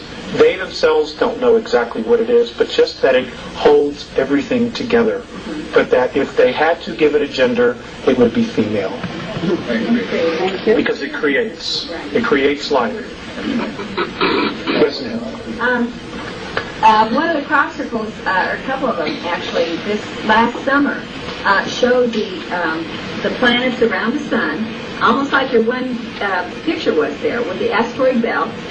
But it was interesting that where the Earth is supposed to be, there was no planet. There was the ring there that showed the orbit, but there's no planet. How did you see that in crop circles? I did not, but somebody told me about it in Dallas. Yeah. I don't know. I've not had an opportunity to ask about that. But ask them, would you? I'd like to know the answer. I promise. Believe me, I have a list of questions. I'll get to you in 1 second. They say that the crop circles are fifth-dimensional geometry. That's what it is. And in case you don't know that, crop circles have been showing up in the United States, but it's being suppressed. And they're primarily showing up along fault lines on the West Coast.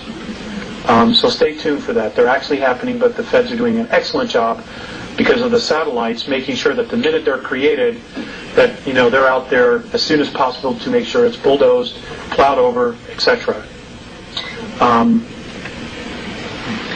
Yes, sir, in the back. Yeah, I was just curious, how did your communication process with the Andromedans, and is it at your request or their request, and how often does it occur, and all that kind of stuff? Well, there's absolutely no pattern to it. And, gosh, can you hear it? Okay, he wanted to know how the communication with the Andromedans goes. Is it at my request or their request? Sir, there is no pattern to it. They let me know. I will go outside at night, which I do every night, and I will look up into the sky and I will project a symbol, which is a communication that I have with them. And I don't always get a response. Sometimes I have to wait months to get a response. But they're almost always at night. They're both telepathic as well as verbal. Now, Mornay is the only one that has actually gone to the effort to learn to speak. Isaias doesn't. It's all telepathic, and they talk in symbols. Now, when you start, for those of you who channel, you may already be aware of this, or mediums. I don't really like the word channel. You get impressions. Telepathy is speaking in holographs. That whole stack of papers, and you put it all together. Okay, when somebody's talking to you telepathically, they're giving you that entire concept of everything like this. The whole thing is right there. But it's not where I am describing, well, sir, we take this, we move it to the front of the house, then we take this beam and move it there. It's not like that. You get the whole thing instantly. And then you have to learn how to unravel it. It's taken me years to do this. And they've been really patient. And I'm not the only one. They're talking to 3 other people. I'm the 4th. There's one in Argentina, who I don't know yet, but I've met somebody who does know him. There's one in Asia and one in Europe. And there are other groups that are also contacting a lot of people here. Because we're different. We are really different. I'm not saying we're better, but we're different. And they apparently see some value in us, those that really want to help. Even the regressives see value in us, which is why they're so hell-bent on trying to control us and to suppress us. Now, ladies and gentlemen, there's a lot of energies coming. There are a lot of earth changes that are coming. I can tell you this beyond a shadow of a doubt, absolute proof, positive, inside of myself, because I've been shown it. In 8 years, Southern California will be 8 islands. That's it. It's all going to be water, except for those mountaintops. So if you have family there, you got to let them know. New York City, by the year 2000, will not be there. It will be ash. It will be sacrificed. It's going to be sacrificed. The powers that be have already made that decision. Sacrificed. It'll be a sacrifice. An offering. An offering. Those souls that live there, their energy is going to be an offering.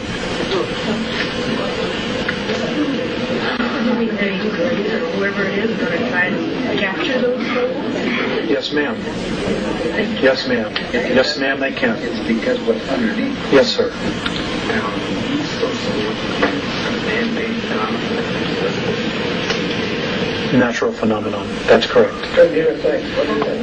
He asked the question, basically he made a statement, the East Coast is going to be a man-made phenomena, and the West Coast is going to be a natural phenomena, and I agreed with him. How does that agree with Casey's revelation? I don't know, sir. I don't know. He said it would be destroyed. I don't know that he said it would be bombed.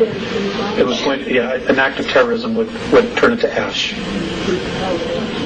By when? By the year 2000. When you cleared the California, Sir, I don't know. I could start any time. Truly, it could start any time.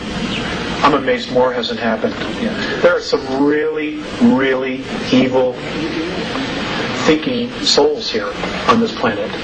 I mean, it's unconscionable. It's unconscionable. If those of you know anything about the UN Biodiversity Treaty, if you look at some of the wording that's in it, it doesn't sound like a human being wrote that at all. You know, it's just too weird. There's just so much weird stuff.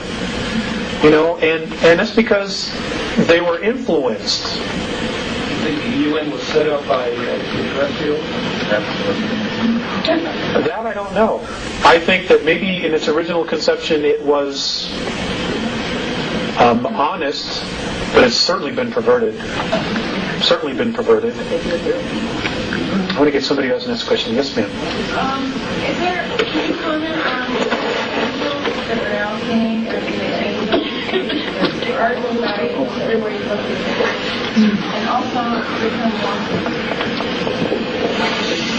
Okay. The question was, can I comment on angels and can I comment on walk-ins?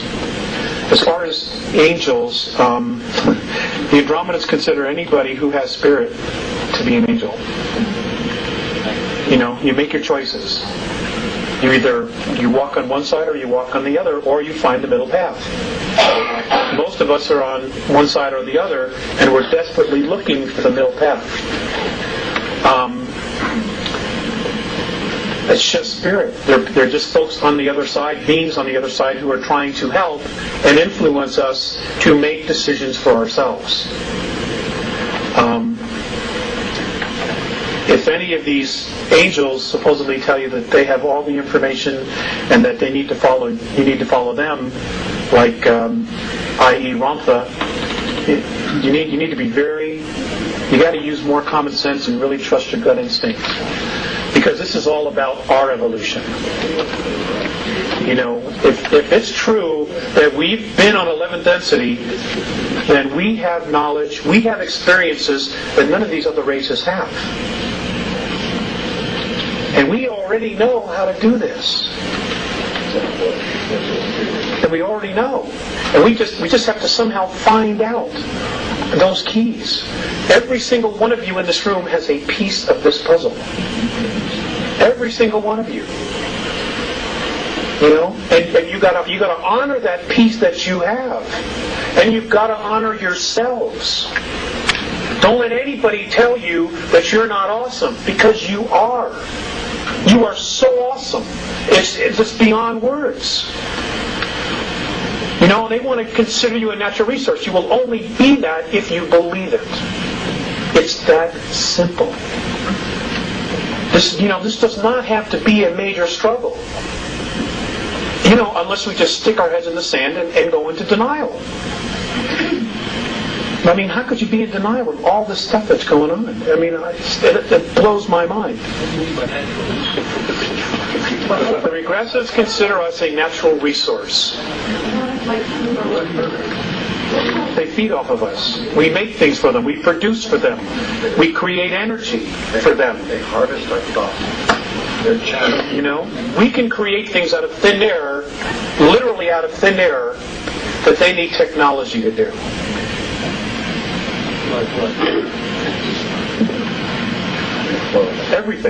Everything in your life was made, was created, manufactured. Okay? Even the idea was created. Okay? Everything we've ever needed, this planet provided for us. How do you think it got that way? How do you think this planet knew exactly what to manifest, and we would end up here and be able to use exactly what we needed? I don't know if I'm wording that right.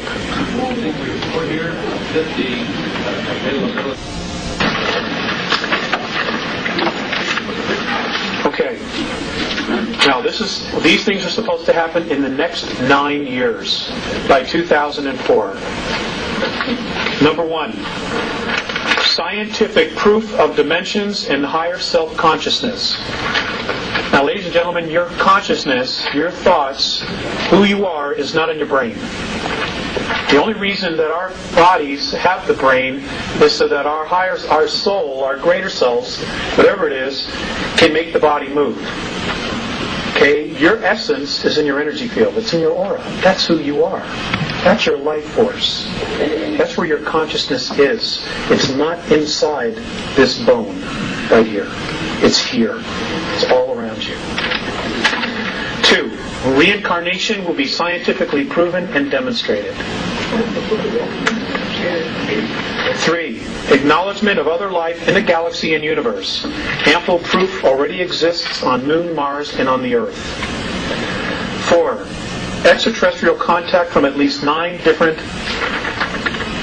races.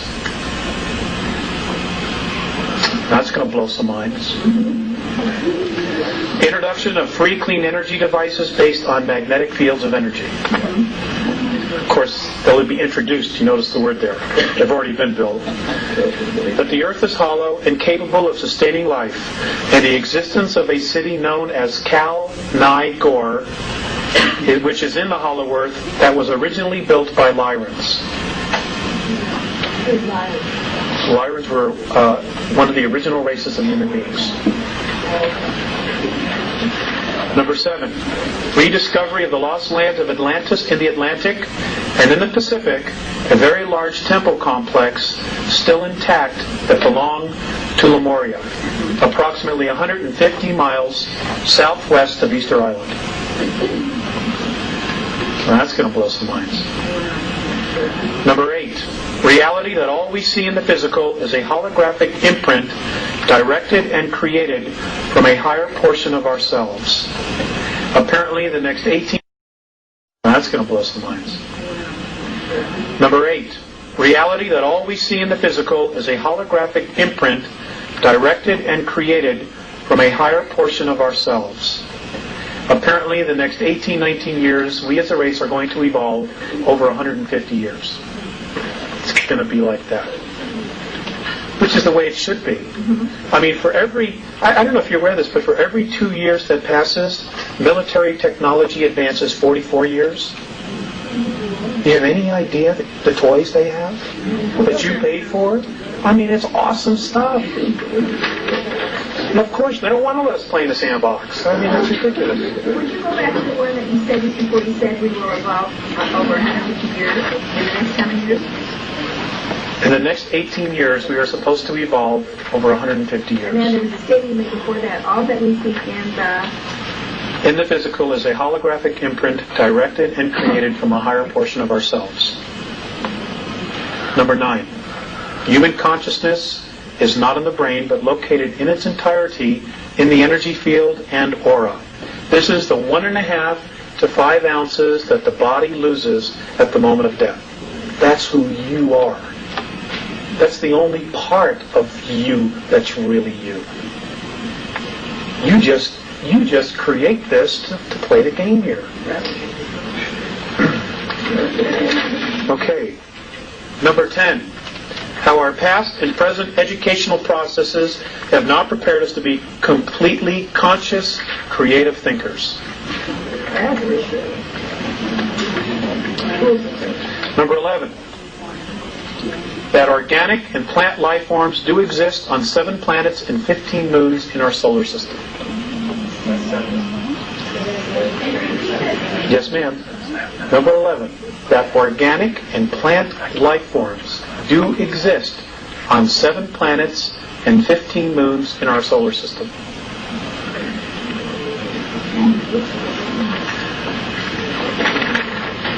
Now, just because we don't have the technology to pick it up doesn't mean it isn't there. Okay? Number 12.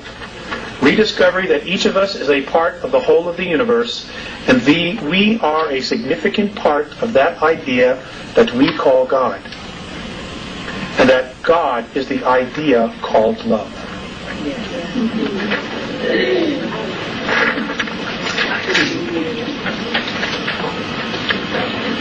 Number 13, that this accelerating self-discovery being experienced was created and activated by all of us.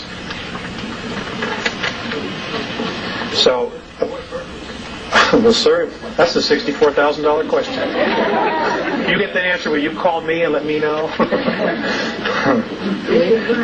I guess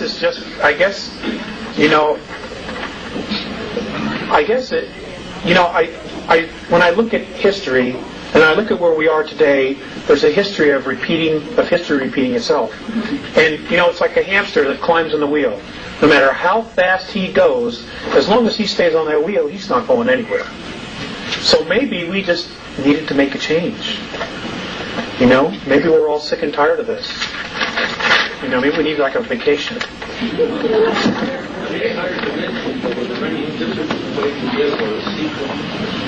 My understanding, sir, is that they are different. Your consciousness is completely different.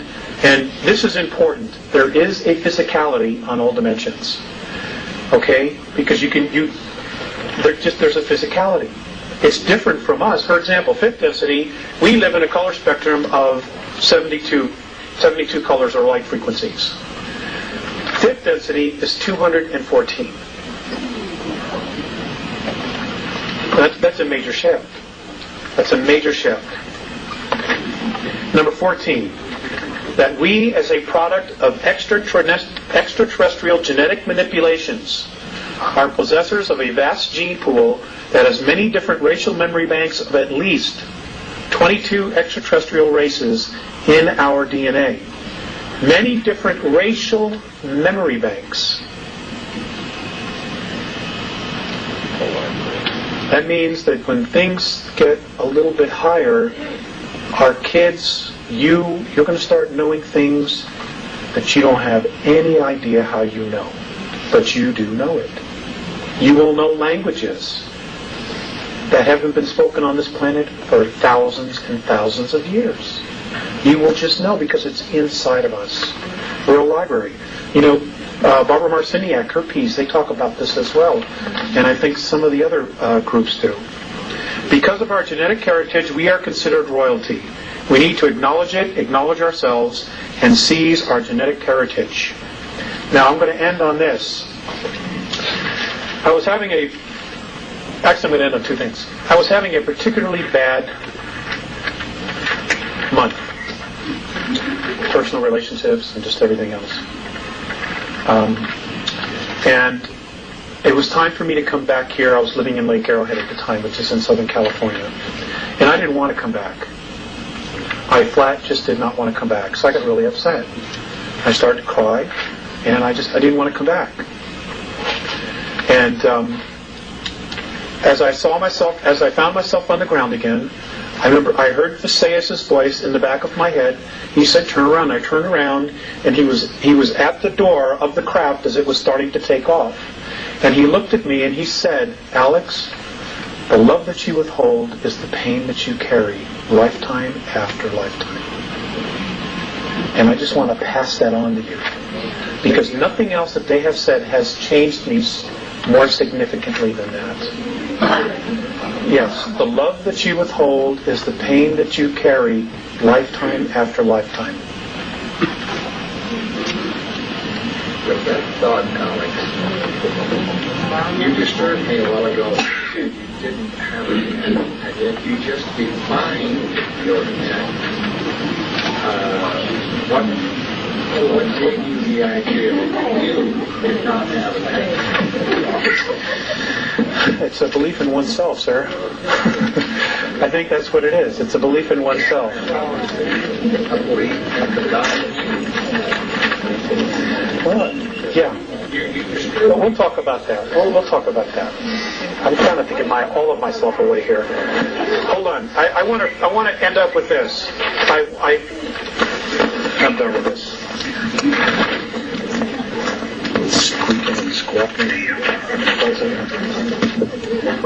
I once asked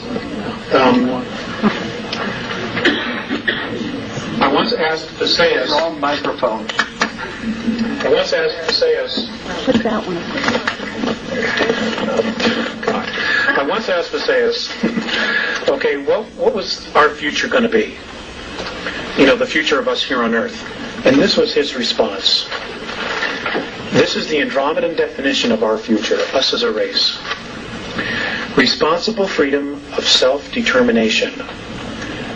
Becoming truly self-confident and free to unconditionally be responsible for oneself without being coerced to accept some higher authority. I'm going to read it one more time. Responsible freedom of self-determination. Folks, thank you for coming. Becoming truly self-confident and free to unconditionally be responsible for oneself without being coerced to accept some higher authority. Ladies and gentlemen, you're awesome. Don't let anybody tell you different. Go out there and kick ass. Thank you.